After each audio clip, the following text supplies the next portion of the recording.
In Flip the Switch, Stories of Change, you meet individuals that contribute to a big vision, the Agenda 2030 for Sustainable Development. It has the ambitious goal to transform our world and create a sustainable future for all. For more info about the podcast, visit we-do-change.org/podcast.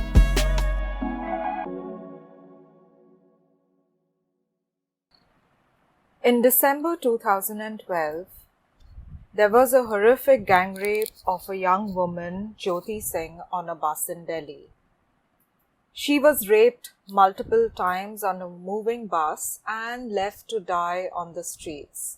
Ultimately, she did die of her injuries. The incident was extremely brutal and horrific, and it opened up the conversation in the country as well as abroad on the issue of sexual and gender-based violence.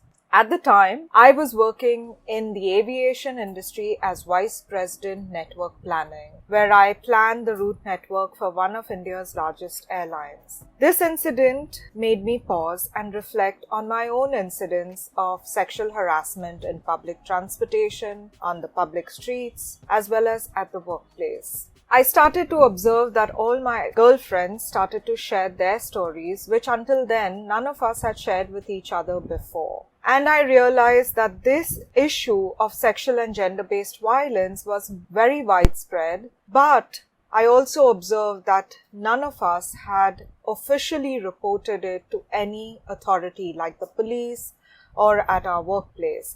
And most of us never even spoke about it with our families. Coming from the corporate sector, where we were constantly using data to make business decisions, I realized that there was a data gap that existed, and this needed to be bridged. So, along with a few friends, as a direct response to the gang rape of Jyoti Singh, we launched a crowd map, Safe City. With Safe City, we encourage people to anonymously document their experiences of sexual and gender-based violence. These stories are then pinned on a map or geotagged, and you can look at the data set as location-based patterns and trends. This allows you to analyze the information in your own surroundings or in particular neighborhoods so that you can make better choices for your safety. For example, as an individual, if you're navigating through a public space, wouldn't it be better for you to have information prior so that you can have a stronger response or a much more effective response to a potential hazard or an incident that you might come across? This in aviation we call situational awareness. And I draw a lot from my previous experience in the corporate sector. We also have worked with several organizations working on the ground. So maybe they could be non-profits or community-based organizations or even resident associations to use the data to inform themselves but also work towards safer and inclusive neighborhoods. And this they've done through having better communication channels amongst themselves, engaging with the local police so that they increase or change beat patrol timings, or even place CCTV cameras at key locations so that they can gather evidence if there is an incident. We also work with institutional stakeholders like the police or the railway authorities, or even educational institutions to strengthen responses to sexual violence in public spaces but also in private spaces like at the workplace with corporates. I do believe that 2012 was a landmark year for me. It was a year where I was looking for my purpose, and it coincided with my airline going through a financial downturn and eventually shutting down. And this led me to believe that it was a moment that might not occur again, and I could use it to take a pause in my career and experiment with some of the things that I wanted to do, but also gain clarity on how I wanted to spend the next 20 years of my life. So when I made the career switch, It didn't happen automatically. It started with us launching Safe City and then a whole year of experimentation, trying to figure out if this is the issue that I really want to work on, that is sexual and gender-based violence. I must admit that it was intimidating and scary and frightening because it was nothing like I had ever done before. I had not trained for it, and I definitely didn't know anyone in the development sector. But I went with the flow and I unlearned a lot of things. There was a steep learning journey for myself, and I also had to relearn some of the things.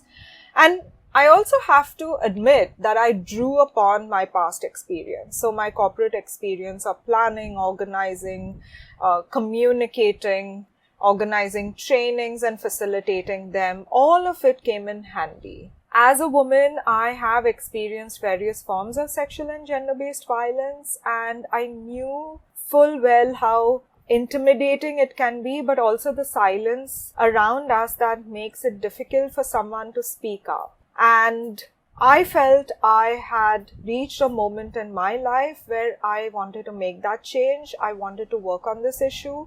I did not only want to participate in candlelight processions or demonstrate on social media, but I wanted to make a concrete change, and this was my way of doing it by making the problem more visible through the crowd map Safe City. Of course, it was the starting point on my journey with Red Dot Foundation, an organization, a non-profit that I registered 2 years later on the advice of a mentor who sat me down and said, you need to focus and decide for yourself whether this is the issue and topic you want to work on. I would say that this journey that I undertook took several years. It started much before 2012, where I was already looking for my purpose. I felt I'd reached my pinnacle in the corporate sector, whereas you know that women in leadership are very rare, and I felt I'd reached my glass ceiling. I also wanted to work on issues that were meaningful to me, and I had enjoyed my entire corporate life of close to 2 decades, but I felt the next 20 years needed to be spent on something more meaningful. And I was trying out different things, volunteering or even looking at working with young people and providing them with life skills. But women's rights and in particular sexual and gender-based violence prevention appeal to my heart and soul. I do consider myself as a change maker because I am creating space for not only myself to make a change, but also others to think more deeply about this issue and encourage them to take action, whatever be that action. It can be as small as reporting on the Safe City crowd map, or using that data in their communities, or even being peer educators or active bystanders to end violence against women. All my work is participatory and collaborative. None of us can solve the issue, which is as big as gender-based violence. It's a global pandemic impacting 1 in 3 women around the world on an average. So it's too big an issue for any one of us to solve or any one organization to solve. So we have to collaborate. And with the data, we can collaborate with many different types of stakeholders. For example, in some communities, we've engaged religious leaders to talk to men and boys and make this issue inappropriate, to call it out. We worked with parents and teachers. We worked with corporates to have stronger policies and response mechanisms. We are working with Western Railways in Mumbai, which carries millions of passengers on a daily basis, so that they can have a stress-free transit experience. We share the data dashboards with police, and we also work with non-profits. With such collaborative efforts, you reach larger groups of people who would otherwise not be easily accessible to you. And it also gives you innovative and creative ways to think about the problem as well as the solution. For example, we've partnered with this volunteering platform where thousands of young people volunteer with us to pick up projects that they can do in their own neighborhoods. We make it as simple as take your own street. Like they say, charity begins at home. If you can talk to your own family about harmful gender stereotypes and make that change within your family, or if you educate your peers on what could be their rights in case of different forms of sexual violence, including online bullying, or use the data to engage with, stakeholders who can make that difference, make that change happen. We've used art on walls to call out sexual violence, for example. So this collaboration, or the collaborative approach, allows us to be creative, innovative, think out of the box, and engage with diverse people who we otherwise would not have thought of. The SDGs that our work encompasses is SDG 5, which is gender equality, 11, sustainable cities and communities, 16, peace and justice, and 17 is partnerships. I love all the sustainable development goals, but of course, I'm favorable to SDG 5, gender equality, and I do believe none of the 17 can be achieved without true gender equality. Like they say, when you empower a woman, you empower her community. So it's very important to me. And 11 also is one of my favorites because we all live in communities, and by 2050, most of the world will be urban. And if we are not thinking about how to design these spaces and empower communities to make these spaces safe, inclusive, equal, and fair, we will not be able to live in a harmonious and peaceful manner. Through my work at Red Dot Foundation, we work specifically on, like I said, preventing sexual and gender-based violence. The main vehicle we use is the crowd map, which encourages people to share the data and use the data which is available in the open source format. The idea is to put pressure by it being available easily in the open source format, so that policyholders or institutional stakeholders take it seriously. In countries like mine, crime data or crime against women data is not easily accessible. You would have to make what is known as a right to information application at every single police station if you wanted that data. And if you do access it through the National Crime Research Bureau, it's at a very high level where you can't really make sense of it at your individual level or how it relates to you. And through these stories on our map, we are trying to make this issue more relatable. It should resonate with you. If you understand these stories, you might be motivated to make that change. And we've seen this happen where several of our volunteers, 60% of them are young men.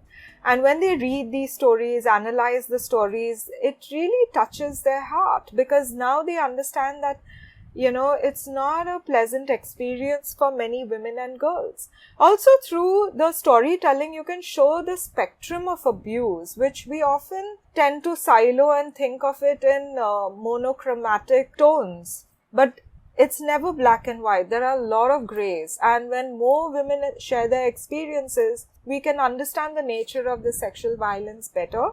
The causation and correlation of the factors that make it happen also, we can understand it better. My biggest achievement is creating this non-profit, Red Dot Foundation, which is based in India and in the US. We have partners in several countries around the world, and through this, we are working directly on SDG 5 and SDG 11. I would say we have reached about 1 million people because we are the largest crowd map on this topic with over 35,000 stories. We worked with several non-profits on the ground in 10 countries as well as in 12 locations in India, directly impacting people on the ground. We've conducted educational workshops for over 30,000 people, including children, helping them understand their rights and the harmful gender stereotypes that impact their lives. Of course, there have been failures along the way, but I choose to think of them as challenges and stepping stones to success because If you fail at something, it just means that it didn't work out, or maybe the timing wasn't right. So I try to find a solution. I never give up. I'm constantly persevering. And I'm quite stubborn in a way. If I want to do something, I find a way out. And so therefore, if I fail, I won't stop there. I will talk to people, ask for help, figure out another solution, maybe park that thought and that idea for some time and bring it back into circulation after a period of time, because sometimes the timing may not be right for that solution. To give you an example, well, I have found that sometimes, when you engage communities on the ground, you're expecting change to happen quickly, but it doesn't. It takes time. And you may not see the results immediately. On the tech platform as well, in the beginning, we had the web app, which was on a different platform, and then we had the mobile app on a different platform. And the two platforms wouldn't talk to each other, but because none of us were tech people, we were just doing the best that we could at the time with the resources that we had. But last year, we had a tech partner that came on board, and we restructured our entire tech platform. It's all on the same platform now, and it's also designed in a way that others can collaborate easily with customizations to the forms as well as their branding, and it's much easier to do it now. If I had to do things differently, I don't know, because I believe this is a process and a journey. I made a switch from a completely different field, aviation, to the development sector. I had to, like I said, unlearn, relearn, learn a lot of things. And I don't think you can really prepare yourself for these things. And take, for example, COVID. Just when we were settling down and we were becoming really, sustainable with our revenue streams, you had COVID, which made you pivot. Everything went online. We were very agile, so we were able to do it. But we had to rethink our funding strategy and how we would structure our work. So you have to constantly innovate. You cannot let your guard down, in a sense. You have to build strong systems. So one of the things that we are currently doing is succession planning and strengthening our internal processes, because that will also take us further in our journey. Like I often say, this is social change, or making an impact is a marathon. It's not running a sprint. So you have to pace yourself and you have to train yourself as well. The best advice someone, I would say a mentor, has given me is give with no expectation of getting back, and you will receive. But not in the ways that you expect, but in ways that you never ever imagined. I would call it pay it forward. Not give, but pay it forward. And we do that through our mentoring programs. Every year we have a flagship program around Women's Day where we match younger, disadvantaged, vulnerable women with senior women leaders, and they share experiences, find common ground, and it's a learning experience for both of them. But it widens their network, it also gives them different perspectives, and it challenges them to do better on both ends. The advice I would give my past self is don't worry too much. Life has its own way of working out. Just go with the flow, trust in yourself, believe in the universe, and don't be afraid to fail, and don't be afraid to ask for help. The key learning along the way is my self-belief and intuition, which one needs to hone as one keeps growing. And I do believe that nothing is impossible. Even when I was in aviation, I started off as a flight attendant and then I worked my way up the career ladder, and in a short while I became vice president network planning. I never ever imagined that that was something that I could do, but like I often say, nothing is rocket science except rocket science itself. With a lot of hard work, common sense and upskilling, you can do whatever your heart and mind set yourself to. if you are planning to make a switch in your life, I would recommend a couple of things. One is pick a topic that you're passionate about, because there will be successes, but there will also be failures along the way. When there's success, you can ride the wave and everyone's happy, you're happy. But when it's failures, you often don't share it with others, especially not on social media. And there are many of those. So you need inner strength to get you through. So pick something that you're really passionate about and that will make it meaningful for you even through the failures.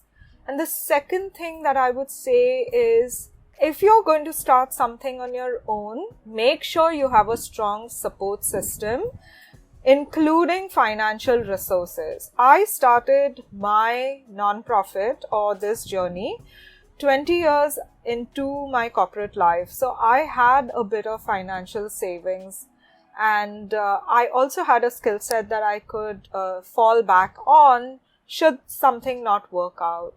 And my family and friends, they are extremely supportive of my decisions and my journey. So I didn't have to worry about it. It was like, focus on your mission and give it your full 100% commitment.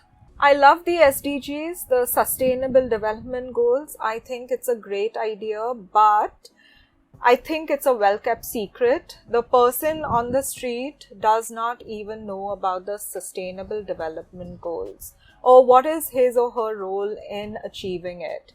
I already believe we are lagging behind, and therefore I make every attempt to talk about it, to make people aware and give them a platform to take action, because it's important that all of us know what we need to do to help achieve these 17 Sustainable Development Goals. Every little action counts, and together as a collective we can make that change happen. We cannot be selfish in this journey. We have to think of the collective, and COVID-19 has shown us that. So my wish for the future is that every single person knows what they have to do to achieve it, and in particular SDG 5, because it's the one closest to my heart. For example, sexual violence is not a woman's issue alone, it's a societal issue, and each of us, men, women, children, everyone have to do their part in ending violence against women and girls, or against anybody for that matter. We have to learn to live peacefully on this earth, and we have to question our privilege, our unconscious bias, and use our power to empower. The switch that we need to flip is this complacency. We cannot continue as though it's status quo. 1 in 3 women around the world experience sexual and gender-based violence. That's 1/3 of 50% of the population. It's not acceptable. It's going to take more than 150 years to, reach wage parity. Again, that's not acceptable. So many people are hungry or don't have access to medical care or education. That's unacceptable. We can be better than what we are today, and each of us has a role to play. We are citizens of countries. We can put pressure on our governments. We can choose corporate products that are sustainable and fair. We do not have to make bad choices. Each one has the power to make this change, and I'd love for everyone to question their role in achieving, in whether they are achieving the Sustainable Development Goals or not. So if you're listening to this podcast, go to the UN website, read up on the Sustainable Development Goals, and also look at SDG 5 and see how you can be a better person or a better active bystander in ending violence against women and girls. My name is Elsa Marie De Silva. I live in Mumbai, India. I am the founder of Red Dot Foundation, which is a non-profit in India and in the US. I am a member of the GLAC community since 2018. Thank you for listening to my story. My work is related to SDG 5, gender equality, and SDG 11, which is sustainable communities and cities. I challenge you to make your family and your community gender equal and be a better bystander so that you end violence against women and girls. Every action counts. It starts with you and it ends with you. Doing nothing is being complicit. So please end violence against women and girls and make our communities and cities safer for everyone. Please share your action with me on email elsa@red.foundation.org or on Twitter, Elsa Marie De Silva, or LinkedIn. I would really love to hear about it. You can also find more info on wedochange.org podcast. Join us again next time for another story of Flip the Switch, Stories of Change, brought to you by the GLAC community. For more info, visit we-do-change.org/podcast. Flip the switch and make a difference.